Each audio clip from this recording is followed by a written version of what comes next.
오늘 함께 은혜 받을 말씀은 신명기 8장 1절에서 6절 말씀까지입니다. 우리 신명기 8장 1절에서 6절 말씀입니다.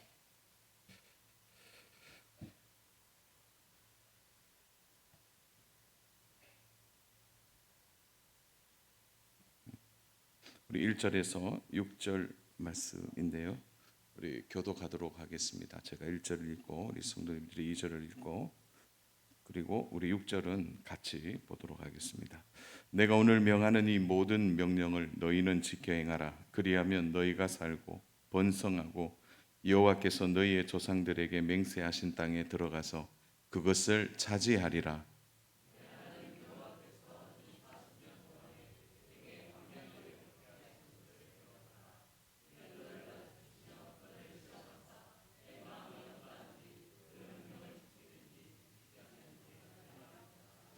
너를 낮추시며 너를 줄이게 하시며 또 너로 알지 못하며 내 조상들도 알지 못하던 만나를 내게 먹이신 것은 사람이 떡으로만 사는 것이 아니요 여호와의 입에서 나오는 모든 말씀으로 사는 줄을 내가 알게 하려 하심이니라.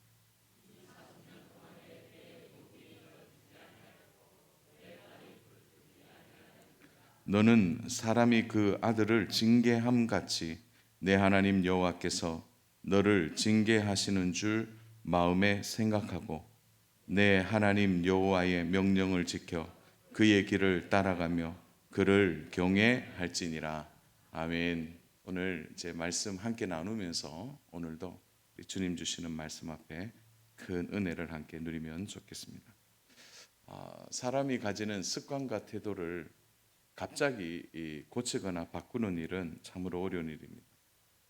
중학교 3학년 그 과학 그 책에 보면 에너지 단원에 위치 에너지와 운동 에너지에 대한 설명이 나와 있습니다. 원심력, 그러니까 이제 원 운동을 하는 물체가 중심 바깥으로 나가려고 하는 이제 그게 원심력이라 그러죠.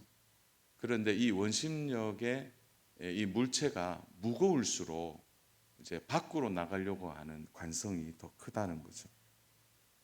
그래서 원심력이 크게 작동하게 된다는 겁니다. 그러면 밖으로 나가지 않으려면 어떻게 해야 되죠? 그 원심력보다 더 강한 위치 에너지가 필요하다. 힘을 딱 주고 있는 위치 에너지가 필요하다는 것이죠. 그래서 우리가 브레이크를 잡을 때 이 브레이크가 아주 성능이 좋아야 되죠. 그래야 차가 밖으로 나가지 않는 것입니다. 그래서 좋은 차일수록 정말 좋은 차일수록 가장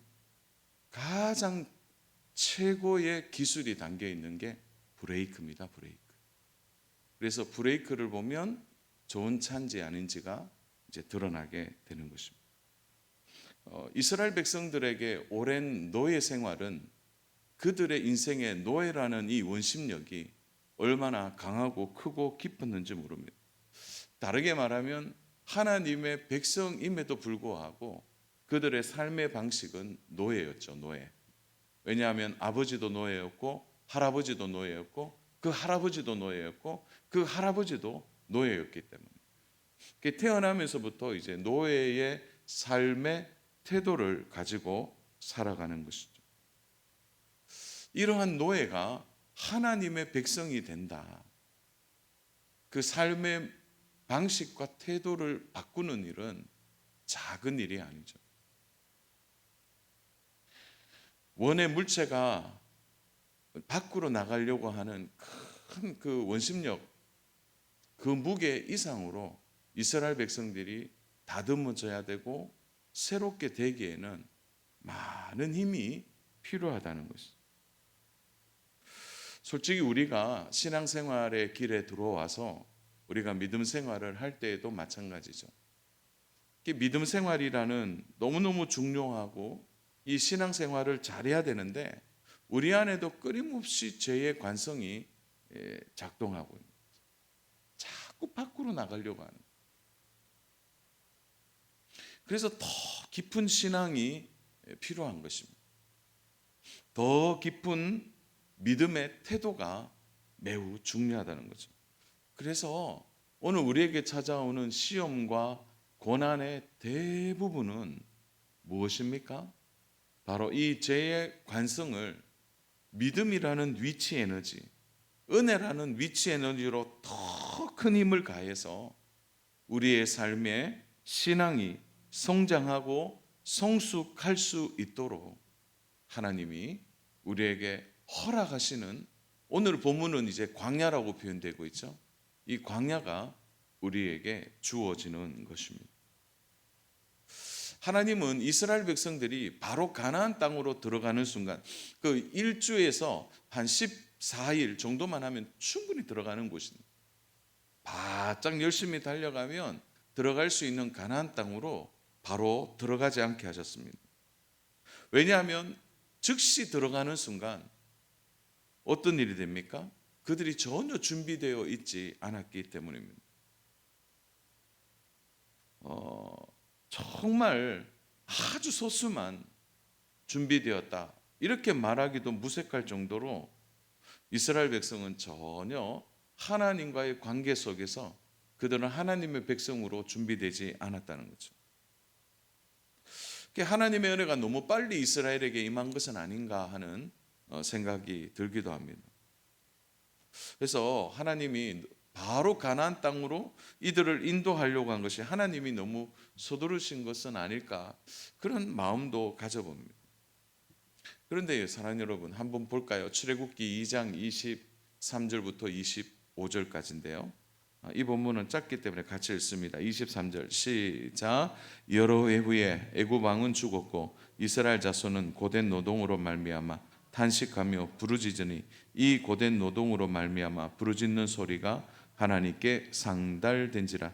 하나님이 그들의 고통 소리를 들으시고 하나님이 아브라함과 이삭과 야곱에게 세운 그의 언약을 기억하사 하나님이 이스라엘 자손을 돌보셨고 하나님이 그들을 기억하셨더라.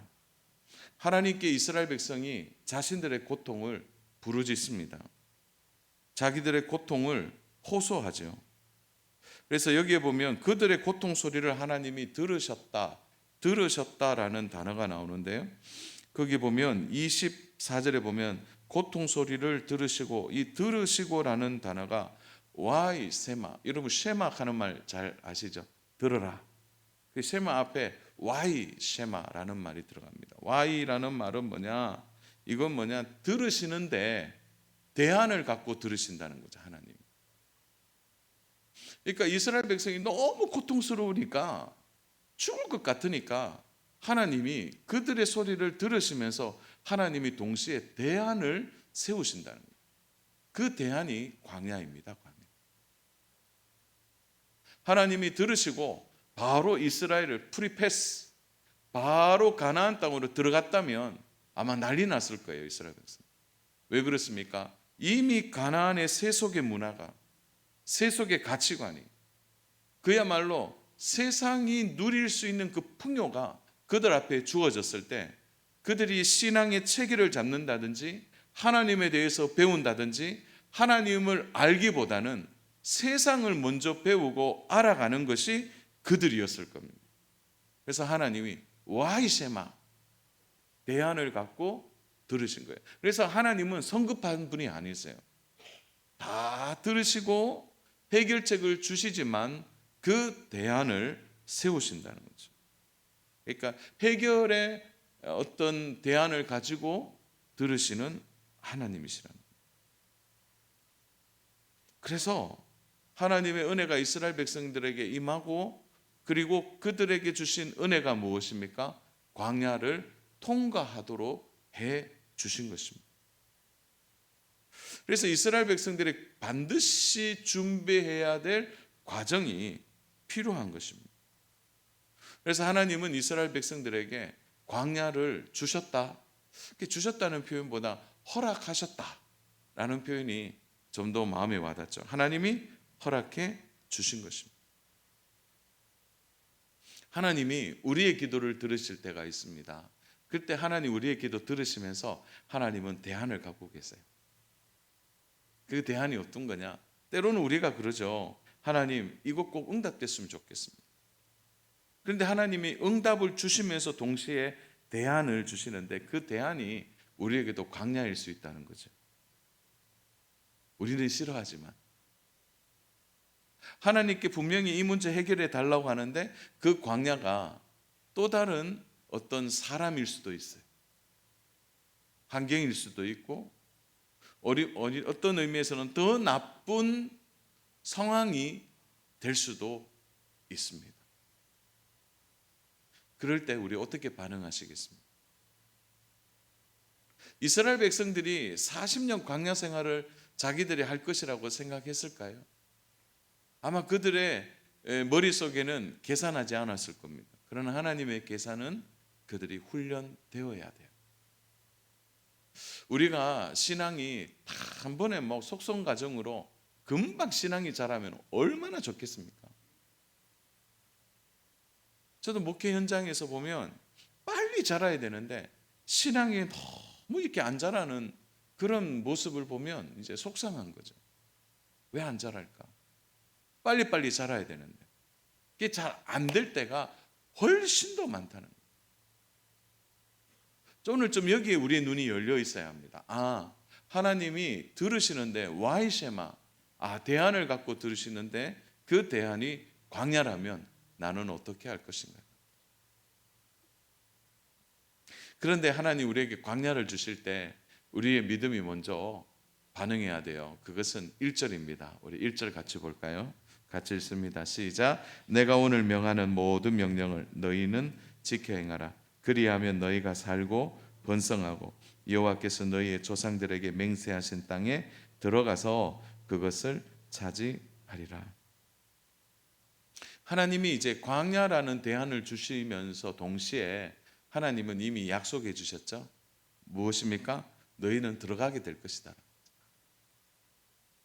광야에 멈추지 않고 결국 들어가게 될 것이라는 약속을 주신 것입니다. 이스라엘 백성들이 거주해야 될 곳은 광야가 아니고요, 가나안 땅입니다. 그러니까 이 사실을 믿음으로 믿고 서야 하는 것이죠.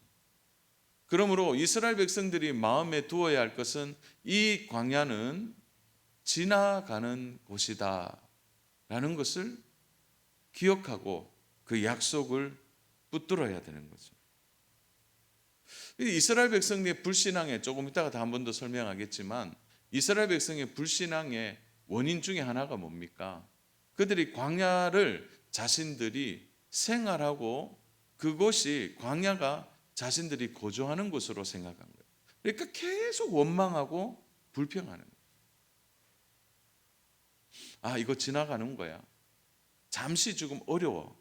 그런데 우리가 이미 약속된 곳은 얼마나 풍성하고 풍요로운 곳인지 지금 이 며칠 못 먹는다고 해서 며칠 불편하다고 해서 이거 지나가는 곳인데 이렇게 생각했더라면 그들의 원망과 불평이 깊거나 그렇게 넓지 않았을 겁니다.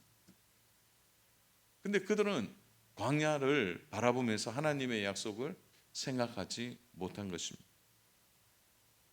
오늘 우리도 마찬가지 아닙니까? 하나님 우리에게 주신 광야도 다 지나가는 곳이에요. 때로는 고난의 골짜기가 너무 깊어서 헤어나올 수 없을 것 같은 곳이라 할지라도 그것은 머물고 거주하는 곳이 아닙니다. 지나가는 거죠. 만약 우리가 이것에 머물고 원망하고 불평한다면 우리나 이스라엘 백성이나 똑같은 것이죠. 그것은 하나님의 약속에 대하여 믿지 않는 것입니다. 하나님의 약속의 말씀을 붙들지 않는 것입니다. 이스라엘 백성들의 마음에 점점 깊어지는 건 뭡니까? 우리는 가나안 땅에 들어갈 수 없을 것이다. 그래서 그들이 10명의 정탐꾼들이 돌아와서 얘기한 것에 밤새 통곡하죠. 이제 우리 죽었다. 들어갈 수 없다. 심각한 하나님에 대한 불신을 갖고 있는 것입니다. 이들이 광야에서 생을 마감한 이유는 불신앙입니다. 불신앙. 하나님이 주신 약속을 붙들지 않은 것입니다. 주 안에 사랑하는 여러분, 오늘 다른 말씀들도 기억해야 되겠지만 오늘 꼭 이거 기억하면 좋은데요. 그것은 하나님 우리를 하나님의 자녀로 부르셨다면 하나님의 약속이 우리에게 있고 그 약속은 저 영원한 천국에 갈 때까지 하나님은 쉼없이 우리를 붙들어 주시고 우리를 인도해 주실 겁니다. 때로는 광야가 우리의 멈추고 머물 곳처럼 생각해서는 안 된다는 거예요. 이 고난도 지나갑니다. 이 시험도 지나가고요. 이 아픔도 지나갑니다. 다 지나가는 겁니다. 거기 우리가 붙들려 있으면 안 된다는 거예요. 저 영원한 천국을 소망한다면 우리의 마음이 어디에 있어야 할지가 분명해지는 거죠. 여기에 바로 이스라엘 백성들은 하나님 중심의 신앙이 광야에서 배움이 있어야 함에도 불구하고 그들의 신앙이 광야에서 다듬어지지 않고 오히려 무너지는 것을 보게 되는 것입니다. 그러므로 하나님이 이스라엘 백성들에게 광야를 주신 것은 그들이 가나안 땅에 들어가기 전에 미리 예방 주사를 잘 맞고 그 가나안의 영적 풍토병을 이겨낼 수 있도록 하나님이 광야에서 모든 것을 보여주신 거예요. 그럼에도 불구하고 이스라엘 백성들이 깨닫지를 못하는 것입니다. 자, 하나님의 의도가 광야에 있는 이스라엘 백성들에게 무엇을 의도한 것입니까? 우리 2절 한번 볼까요? 2절 같이 읽습니다. 내 하나님 여호와께서 이 40년 동안에 내게 광야길을 걷게 하신 것을 기억하라. 이는 너를 낮추시며 너를 시험하사 내 마음이 어떠한지 그 명령을 지키는지 지키려 하는지 알려 하심이라. 그러니까 광야가 뭐냐? 여기에서 2절을 보면 아주 도드라진 단어가 딱 나오는데요. 그게 뭐냐면 낮추시며 너를 낮추시며 그 다음에 나오는 단어가 내 마음이 어떠한지 그 마음에 대한 단어가 나오는 거죠. 그래서 광야는 뭐냐? 그러니까 하나님을 붙드는 곳이에요. 광야는. 그러니까 하나님을 붙들 때 무엇이 나옵니까? 먹을 것이 나오고 입을 것이 나오고 지날 것이 나오고 그곳에 생존의 이유를 하나님을 붙들 때 그들이 알게 되는 거죠. 그러니까 가나안의 풍족함, 가나안이 주는 그 이방의 그 모든 것이 하나님과 비교할 수 없다는 것을 이들이 광야에서 배울 때 그들의 마음이 낮춰지게 되는 거예요. 낮아지게 되는 것입니다. 그것을 붙드는 연습을 광야에서 해야 되는 거죠. 광야가 어떤 곳이냐? 뭐 광야 좋아하는 사람 한 분도 없습니다. 불편합니다. 내가 원하는 거 하나라도 할 수 없는 것이고요. 광야는 위험한 곳입니다. 그래서 누구도 광야에 머물고 싶은 마음이 없는 것이죠. 그러나 하나님은 광야에서 근원적으로 오는 우리들에게도 똑같은 질문을 하는 거죠. 그러한 광야에서 우리의 마음이 어디에 있느냐라는 거죠. 그러니까 하나님을 그 광야에서도 붙들 수 있느냐 없느냐가 사실은 광야의 길을 건너가서 가나안 땅에 정착했을 때 이스라엘 백성의 신앙의 승패가 바로 여기에서 나타나게 되는 거죠. 우리는 평소에는 잘 모릅니다. 왜 그러냐? 뭐 주일날 와서 다 예배 드리거든요. 또 섬기고 봉사하고 또 다 믿음이 좋아 보입니다. 또 실제로 보면 매우 신실하고 아주 신뢰할 만한 그런 성도님들도 많이 있어요. 저는 목사지만 참 배울 점이 많은 성도님들 많이 봅니다. 아, 신실하시구나. 그런데 오히려 그때는요, 잘 모르겠어요. 그런데 언제 우리의 믿음이 드러나느냐? 결국 시험과 고난이 올 때입니다. 고난의 골짜기를 통과할 때죠.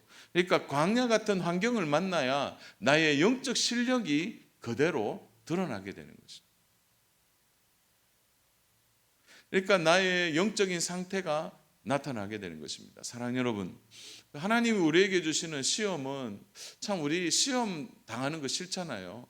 고난 있는 거 싫잖아요. 매일 근심 없이 살고 싶고요. 늘 평안하게 살고 싶습니다. 그런데 웬걸요? 한 번씩 툭툭 터지는 고난이 있고 시험이 있어요. 어떤 분들은 잠을 못 이룰 만큼 큰 어려움을 경험하게 되는 거죠. 그러나 그때 나의 신앙의 상태를 우리는 제대로 볼 수 있게 된다는 거죠.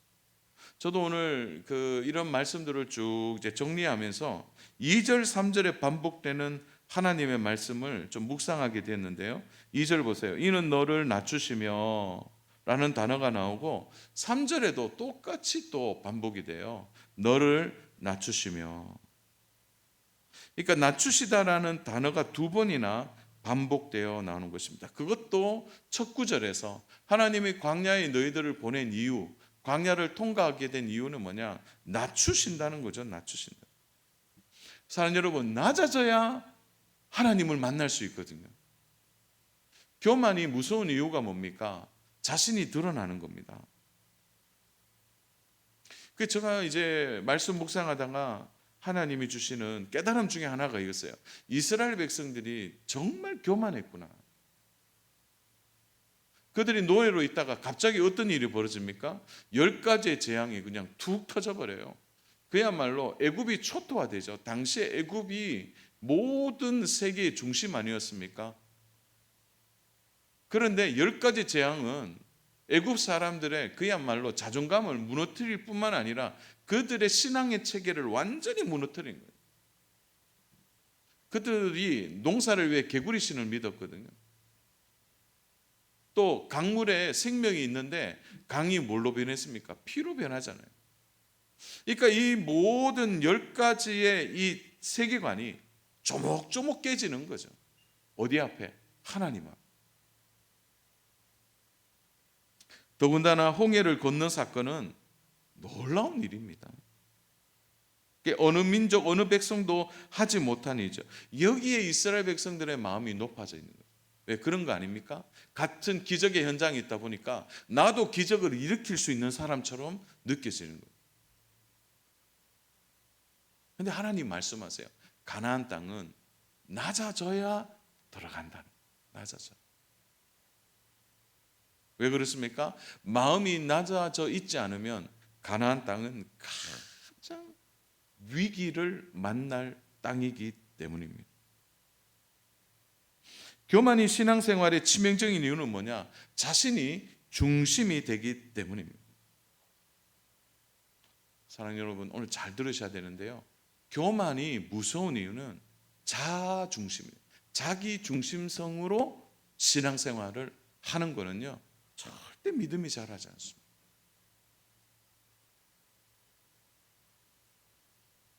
자기 중심은 뭡니까? 자기를 부인할 수 없는 거죠. 그러니까 신앙생활의 가장 좋은 토양은 뭐냐? 신앙생활의 가장 좋은 걸음이 바로 자기 부인이죠. 자기 부인. 우리 마가복음 8장 34절인데 우리 믿음으로 같이 합독하겠습니다. 무리와 제자들을 불러 이르시되 누구든지 나를 따라오려거든 자기를 부인하고 자기 십자가를 지고 나를 따를 것이니라. 십자가는 자기 부인에서 오는 겁니다.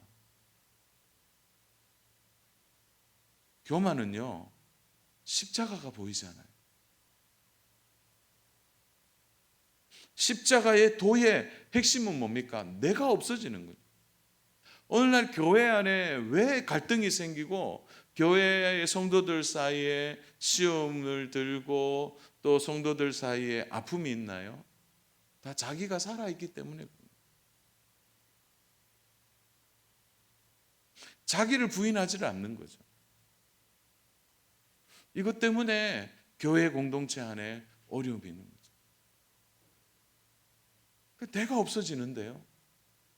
내가 부인되고 십자가가 드러나면 십자가는 뭡니까? 사랑이요, 희생이요, 섬김이요. 그 안에 깊은 하나님에 대한 그러한 사랑이 깊이 들어있는데 자기 부인 없이 어떻게 우리가 믿음 생활을 할 수 있겠습니까? 그러니까 자기를 낮추신다라는 이 표현은 이스라엘 백성이 교만한 상태에서는요, 하나님을 만날 수 없는 거죠. 가나안 땅에 들어가서 그들이 할 수 있는 것은 가나안에 들어가서 죄를 짓는 일이지 하나님을 만나는 일을 할 수 없는 것입니다. 그래서 자기 부인을 어디에서 배우느냐? 광야에서 배우는 것입니다. 자기가 낮아지고 자신이 누구인지를 알게 되는 것입니다. 우리도 광야는 싫지만 때로는 자기 부인을 배우기 위하여 우리는 광야에 들어갈 때 교만이 깨어지고 하나님 앞에 바로 서는 훈련을 이곳에서 하게 되는 것입니다. 사랑하는 여러분, 우리가 한번 묵상해 본다면 이들을 인도하고 있는 모세에게서 우리는 찾아볼 수 있습니다. 왜요? 모세는 자기 부인의 경험이 있기 때문이죠. 그가 바로의 공주로서 40년을 사는 동안에 그는 자기가 가진 힘과 권력을 이스라엘 백성들의 해방을 위해 사용하고자 하는 의도를 가지고 이스라엘 백성을 도와주었지만 그는 살인자가 되어졌습니다. 그리고 자기가 그 일을 해보려고 했지만 결국 미디안 광야로 도망하게 되는 거죠. 근데 그때 자신이 누구인지를 몰랐어요. 그냥 이스라엘의 정체성을 가진 힘 있는 권력자라고만 생각한 거죠. 자신의 힘과 권력으로 이스라엘을 구원했습니까?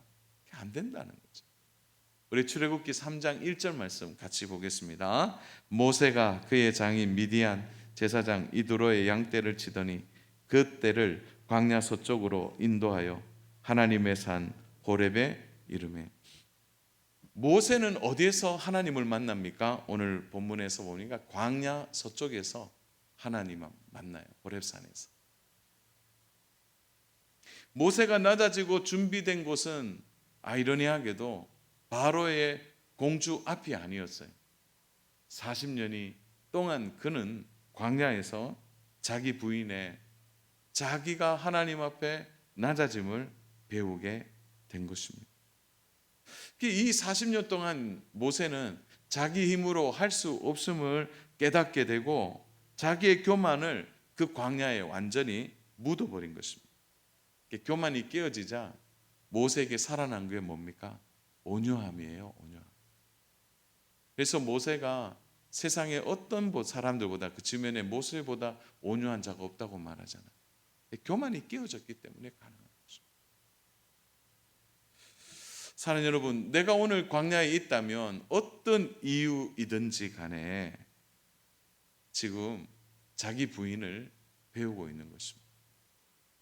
지금 그 광야에서 온 우리는 나의 교만이 깨어지고 낮아짐의 훈련을 하고 있는 것입니다.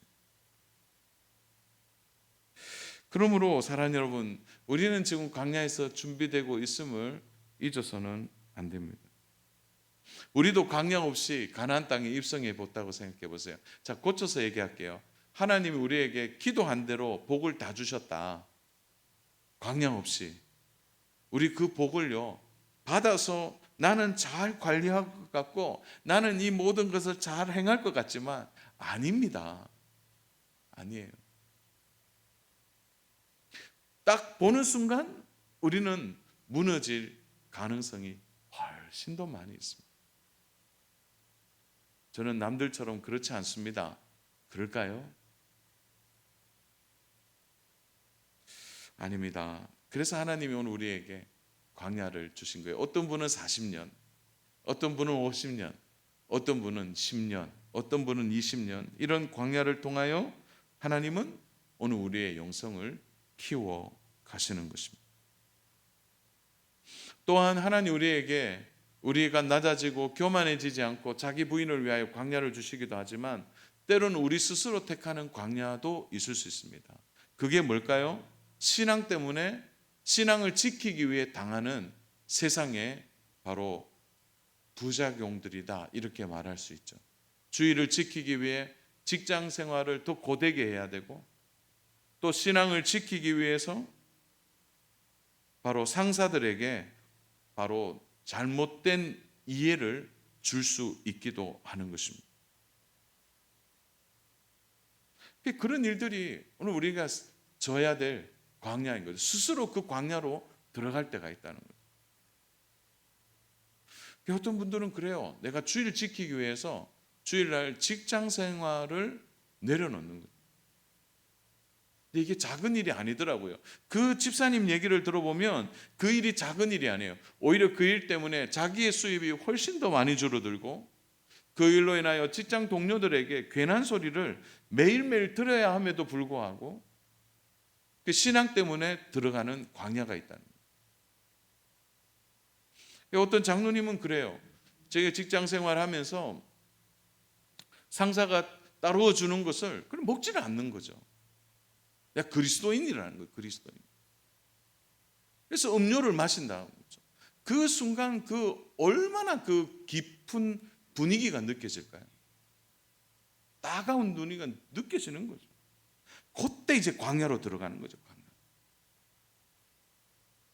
불의를 보고 바르게 이야기하는 것.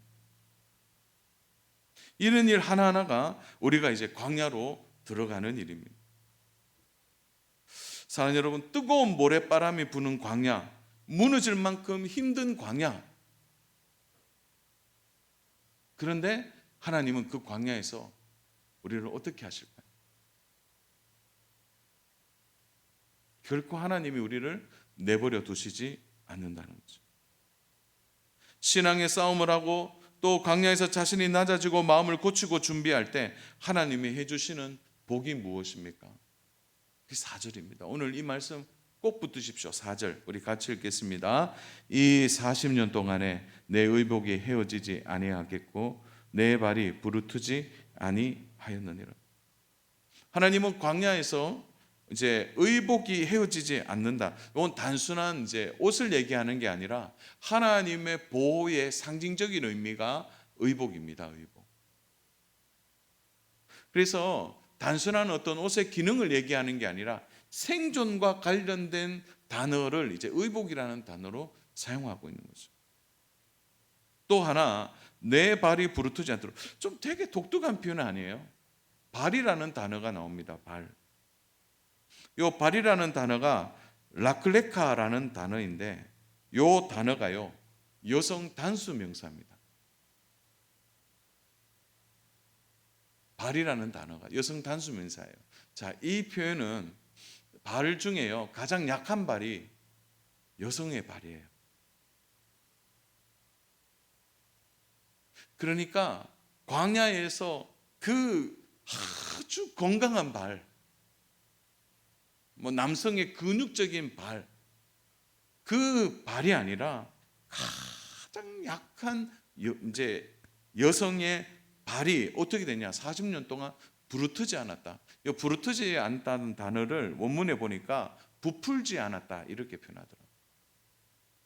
부푸는 데는 몇 가지 이유가 있어요. 이제 벌레를 밟아서 부풀기도 하고 뜨거운 화상이 되어 부풀기도 하고 염증이 생겨 부풀기도 하는데 그 모든 단어 속에 들어가 있는 것이 상처 없는 발을 의미하는 거죠.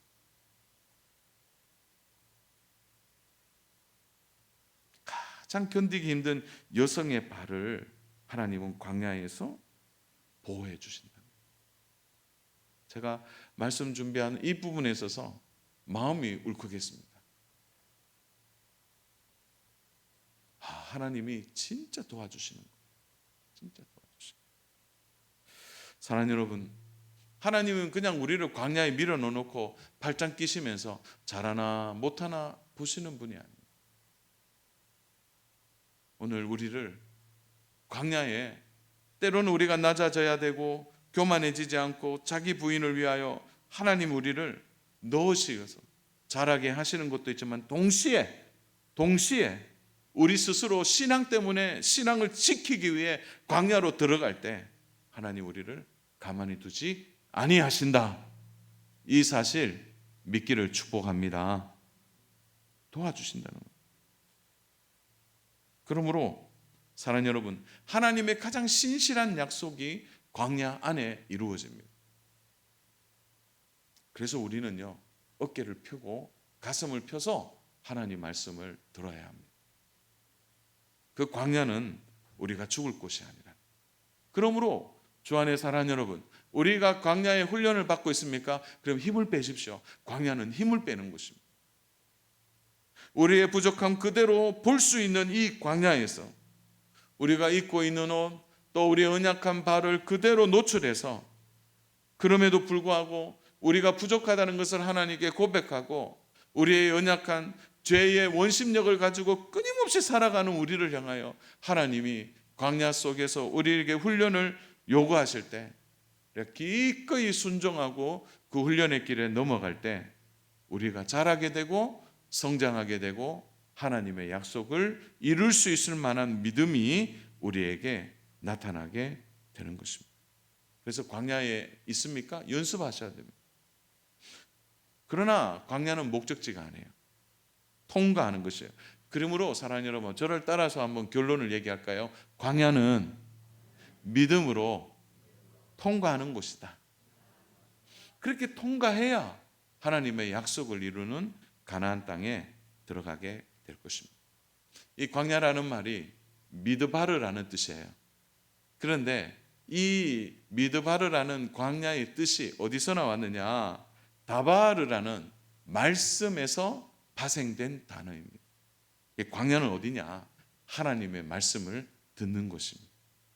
광야는 하나님의 말씀을 배우고 체험하는 곳입니다.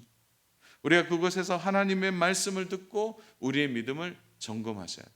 동시에 우리가 견고해지고 또 성장하고 믿음을 세우는 이 광야에서의 영성이 자라고 또 성장할 때 우리가 진정 하나님의 약속을 이룰 수 있는 믿음의 자리에 나가게 될 것입니다.